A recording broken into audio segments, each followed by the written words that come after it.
से संबंधित है ये? हाँ, एक बीएसएनएल कोई कंपनी है, name of the applicant mister Siddharth Mishra, name of the public authority BSNL Cuttack. इन्होंने शायद कुछ दस्तावेज इनको निरीक्षण करने के लिए दिया था। He also added that during inspection he may be allowed to take photographs of the records and documents shown to him using photographic camera. तो मतलब जो भी एप्लीकेंट थे सिद्धार्थ मिश्रा, उन्होंने कहा कि हम इसकी फोटो ले सकते हैं, तो इन्होंने शायद डिनाई कर दिया था। जब मामला संबंधित केंद्रीय सूचना आयोग के पास पहुंचा, तो उन्होंने अपनी रीजनिंग में इस तरह से बातें रखी। The standard method for photocopying is not the only available procedure for taking out copies of the documents.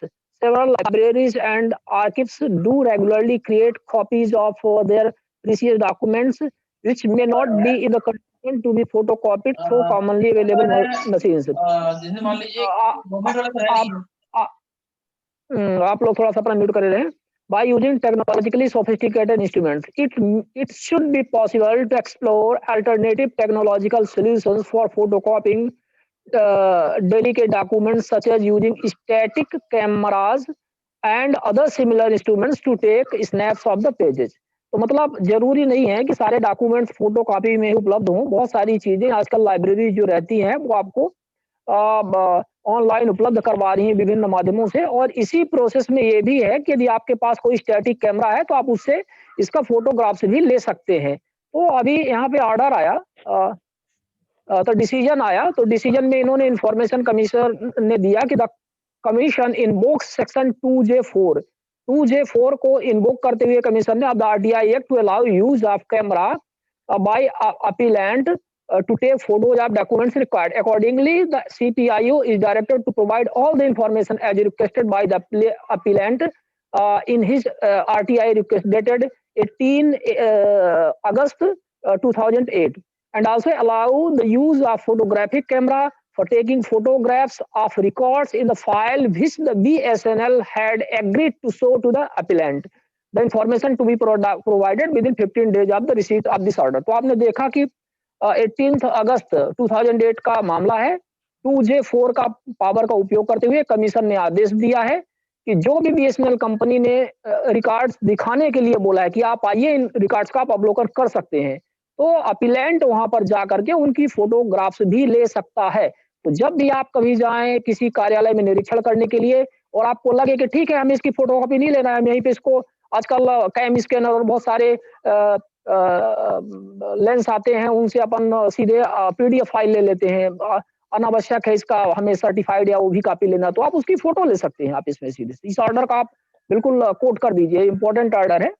मैं इसको आपको दिखाना चाह रहा था ना, सेंट्रल इंफॉर्मेशन कमीशन का है, CIC और /AD/A09000125, सिद्धार्थ मिश्रा बनाम BSNL, 23 फरवरी 2009।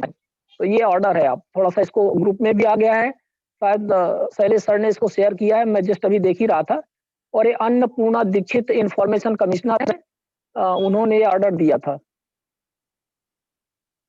तो काफी इम्पोर्टेंट ऑर्डर है, इसको अपन स्टॉप करते हैं मान्यवर। और हमें लगता है कि हाँ जी 10:30 हो भी रहे हैं, अपन इसको वो भी करेंगे। हाँ सर, ये कह रहा था मैं सर, क्या CIC का ऑर्डर को SIC मानने के लिए बाध्य है? बिल्कुल बाध्य है, क्योंकि ऑर्डर तो ऑर्डर होता है। यदि उस ऑर्डर के विरुद्ध कोई हाई कोर्ट से स्टे नहीं मिला हुआ है या सुप्रीम कोर्ट से कोई ऐसा जजमेंट नहीं मिला हुआ है, तो आप उसको रेफरेंस दे सकते हैं, क्योंकि CIC और SIC सब एक ही पैटर्न पे है। CIC सिर्फ सेंट्रल गवर्नमेंट की ऑफिस के लिए होता है और SIC स्टेट गवर्नमेंट ऑफिस के लिए होता है। न CIC बड़ा है न SIC बड़ा है, दोनों इक्वल हैं। जो भी इंफॉर्मेशन कमिश्नर है उनकी पावर RTI एक्ट के हिसाब से इक्वल है और उसमें कोई भी अंतर नहीं है। तो किसी का भी आप कहीं भी रेफरेंस दे सकते हैं, वो बहुत इंपॉर्टेंट रहता है जब भी कोई इस तरह से। हाँ, अभी वो मान लीजिए किसी SIC के पास पहुंचा है CIC का ऑर्डर और वो बोलता है कि हम इसको नहीं मानेंगे, हम इस केस में ऐसा, तो दे दे उसका ऑर्डर दे दे, उसको ऑर्डर देना पड़ेगा, लिखित देना पड़ेगा उसको ऑर्डर अपना कि हम CIC के इस ऑर्डर को हम नहीं मानते हैं इस तरह से। ठीक है, तो आवाज नहीं। हाँ, एक कॉल आ गया था, तो भी वो सब समस्याएं तो बनी रहती है मोबाइल में। तो मैं ये कह रहा था कि यदि SIC बोलता है कि हम इस CIC के ऑर्डर को नहीं मानेंगे, तो वो आपको लिखित ऑर्डर देगा अगला तो जब लिखित ऑर्डर देगा तो आप फिर उसके अगेंस्ट जा सकते हैं, हाई कोर्ट वगैरह जा सकते हैं, लेकिन ऐसा कोई करता नहीं है। जब आप वो सीआईसी का ऑर्डर दिखाएँगे तो एसआईसी को कुछ ऐसा पड़ी नहीं है कि वो क्यों करेगा, कि वो बहुत ही फेवर कर रहा है, सीधी-सी बात है। किसी लोक सूचना अधिकारी का वो फेवर कर रहा है, तब उसके अगेंस्ट जा सकता है। तो फिर उस स्थिति में अपन कोर्ट जाएँगे और आगे का जो भी प्रोसीजर है वो करेंगे। धन्यवाद सर। भाई जो चीज़ आप देख सक हाँ, जो चीज़ एक बात बताइए, सीधा-सा कॉन्सेप्ट है, बहुत ही लॉजिकल कॉन्सेप्ट है। जो चीज़ आप देख सकते हैं, आँख से देख सकते हैं, उस चीज़ का फ़ोटो लेने में क्या आपत्ति है? वो आपको निरीक्षण के लिए बुला रहे हैं, दिखा रहे हैं, उसकी आप फ़ोटो ले लीजिए। मतलब जो चीज़ आप देख सकते हैं, वो दुनिया मतलब हमारे देश का कोई भी व्यक्ति देख सकता है। जो इन्फॉर्मेशन एक व्यक्ति को अवेलेबल है एक्ट में, वो सभी को अवेलेबल होना चाहिए। बस बात खत्म। इनफैक्ट वो इन्फॉर्मेशन पब्लिक होनी चाहिए, सीधी-सी बात है। उसमें ऐसा कोई लॉजिक ही नहीं है कि वो आपको डिनाई करे। अनलेस एंड अंटिल कि वो उस स्पेसिफिक पीआईओ का जब तक वो फेवर ना कर रहा हो कि भाई उसका कुछ इंटरेस्ट हो एसआईसी का, है ना? तो मिश्रा जी हमें लगता है कि काफ़ी टाइम हो गया, अब हम लोगों को इसको बिल्कुल, स्टॉप करना चाहिए। बिल्कुल।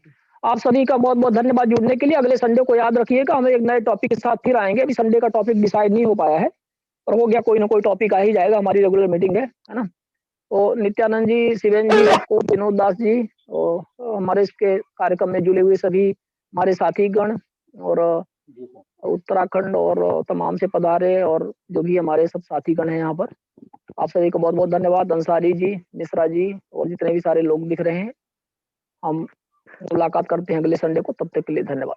जी thank sir, you very much. धन्यवाद। Thank you.